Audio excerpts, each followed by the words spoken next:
ഈശോ മിശിഹായിൽ പ്രിയപ്പെട്ടവരെ, നാം ജീവിക്കുന്നത് തികച്ചും അനിശ്ചിതത്വം നിറഞ്ഞ ഒരു ലോകത്താണ്. വാർത്തകൾ കാണുമ്പോൾ, പുറത്തിറങ്ങുമ്പോൾ, എന്തിന് വീട്ടിലിരിക്കുമ്പോൾ പോലും നാം സുരക്ഷിതരാണോ എന്ന് ഭയപ്പെടുന്ന നിമിഷങ്ങൾ. പ്രകൃതിക്ഷോഭങ്ങൾ, വാഹനാപകടങ്ങൾ, മാരകമായ രോഗങ്ങൾ, പെട്ടെന്നുള്ള മരണം, ഇങ്ങനെ അന്തകൻ പല രൂപത്തിൽ നമുക്ക് ചുറ്റും വട്ടമിട്ട് പറക്കുന്നു. ഇന്നത്തെ മനുഷ്യൻ ഏറ്റവും കൂടുതൽ ആഗ്രഹിക്കുന്നത് സുരക്ഷിതത്വം, പ്രൊട്ടക്ഷനാണ്. അതിനായി നാം ഇൻഷുറൻസുകൾ എടുക്കുന്നു, വീടിന് ചുറ്റും മതിലുകൾ കെട്ടുന്നു. എന്നാൽ പ്രിയപ്പെട്ടവരെ, മനുഷ്യൻ നൽകുന്ന ഏതൊരു സുരക്ഷയ്ക്കുമപ്പുറം ആകാശത്തിന് താഴെ ഭൂമിക്ക് മുകളിൽ നമുക്ക് ലഭിക്കാവുന്ന ഏറ്റവും വലിയ സംരക്ഷണ കവചമാണ് പരിശുദ്ധ കന്യകാമറിയത്തിൻ്റെ തണൽ. എന്തുകൊണ്ടാണ് അമ്മയുടെ തണലിൽ നാം സുരക്ഷിതരാകുന്നത്? ദൈവപുത്രനായ ഈശോയെ ഗർഭപാത്രത്തിൽ സംരക്ഷിച്ചവളാണ് മറിയം. ഹെറോദോസിൻ്റെ വാളിന് മുന്നിൽ നിന്ന് ഉണ്ണീശോയെ ഈജിപ്തിലേക്ക് കൊണ്ടുപോയി രക്ഷിച്ചവളാണ് അവൾ. അന്ന് ഈശോയ്ക്ക് നൽകിയ അതേ സംരക്ഷണം ഇന്ന് അമ്മ തൻ്റെ മക്കളായ നമുക്ക് നൽകുന്നു. വിശുദ്ധ ബെർണാഡ് പറഞ്ഞിട്ടുണ്ട്, അമ്മ നമ്മെ നയിക്കുമ്പോൾ നാം തളരുകയില്ല, അമ്മ നമുക്ക് തണൽ നൽകുമ്പോൾ നാം ഭയപ്പെടുകയില്ല. നാം ഒരു വലിയ കൊടുങ്കാറ്റിൽ അകപ്പെട്ടാൽ എവിടെയെങ്കിലും ഒരു തണൽ തേടും. അതുപോലെ ജീവിതത്തിലെ അപകടങ്ങളുടെ കാറ്റടിക്കുമ്പോൾ വിമലഹൃദയമാകുന്ന തണലിലേക്ക് ഓടിക്കയറുന്ന ഒരു കുഞ്ഞിനെയും അപകടപ്പെടുത്തുവാൻ തിന്മയുടെ ശക്തികൾക്ക് കഴിയില്ല. ചരിത്രത്തിലേക്ക് ഒന്ന് കണ്ണോടിച്ചാൽ നമുക്ക് കാണാം, മരണത്തിൻ്റെ വായയിൽ നിന്ന് അമ്മ തൻ്റെ മക്കളെ എങ്ങനെയാണ് രക്ഷിച്ചതെന്ന്.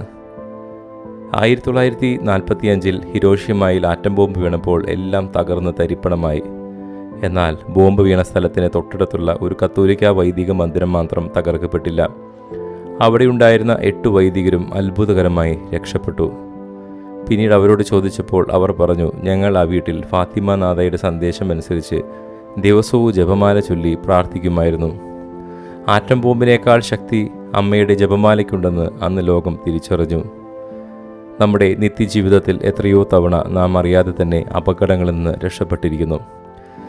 തലനാരിഴയ്ക്കാണ് രക്ഷപ്പെട്ടത് എന്ന് നാം പറയുമ്പോൾ അവിടെ നമ്മെ പൊതിഞ്ഞു പിടിച്ച അമ്മയുടെ നീല മേലങ്കിയെ നാം കാണാതെ പോകരുത്.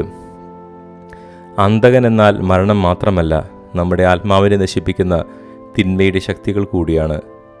ലഹരിയുടെ പാതാളക്കുഴിയിൽ തകർന്നു പോകുന്ന കുടുംബ ബന്ധങ്ങൾ, ആത്മഹത്യാ ചിന്തകൾ, ഇതെല്ലാം ആ അന്തകൻ്റെ ആയുധങ്ങളാണ്. കുഞ്ഞുങ്ങൾ തനിച്ചിരിക്കുമ്പോൾ, പേടി തോന്നുമ്പോൾ അമ്മയുടെ സാരിത്തുമ്പിൽ പിടിക്കുന്ന പോലെ ജീവിതത്തിൽ ഭയം ഉണ്ടാകുമ്പോൾ ജപമാല എന്ന അമ്മയുടെ സാരിത്തുമ്പിൽ മുറുകെ പിടിക്കുക. പരിശുദ്ധ അമ്മയുടെ വിമല ഹൃദയത്തിന് പ്രതിഷ്ഠിക്കപ്പെട്ട ഒരു വ്യക്തിയെയും സാത്താൻ സ്പർശിക്കുവാൻ പോലും കഴിയുകയില്ല.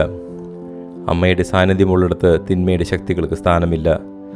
അപകടങ്ങൾ ഉണ്ടാകില്ല എന്നല്ല ഇതിനർത്ഥം, മറിച്ച് ഏത് അപകടത്തിൻ്റെ നടുവിലും പതറാത്ത ഒരു ദൈവിക സംരക്ഷണം നമുക്ക് ലഭിക്കും എന്നതാണ്. ഓർക്കുക, മറിയത്തിൻ്റെ തണലിൽ കഴിയുന്നവർക്ക് മരണത്തെ ഭയമില്ല, ലോകത്തെ ഭയമില്ല. കാരണം അവർ സ്വർഗത്തിൻ്റെ സംരക്ഷണത്തിലാണ്. ആ സംരക്ഷണം നമുക്കും നമ്മുടെ കുടുംബങ്ങൾക്കും ഉണ്ടാകട്ടെ.